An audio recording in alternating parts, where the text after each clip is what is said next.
Pumayag na nga ako nung una, pumunta sa psychiatrist na yon. Ngayon naman, gusto mo akong bumalik doon.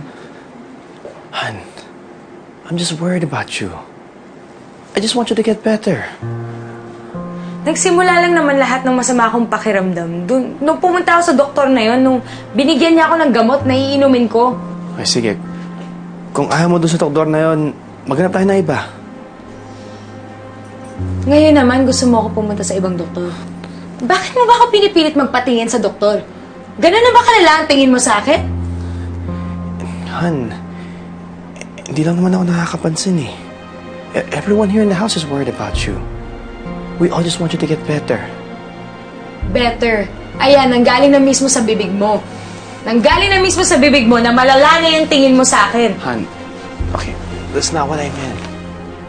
You know that's not what I meant. Yun ang ibig mong sabihin.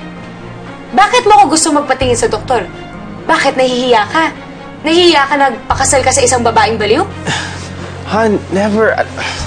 Ano ba? You know, I don't regret marrying you. Pwes ako nagsisisi ako dahil napangasawa ko yung isang lalaki tingin sa akin baliw. Okay, Han. I'm sorry. Sorry na. Han, huwag mo naman ako iwasan, oh.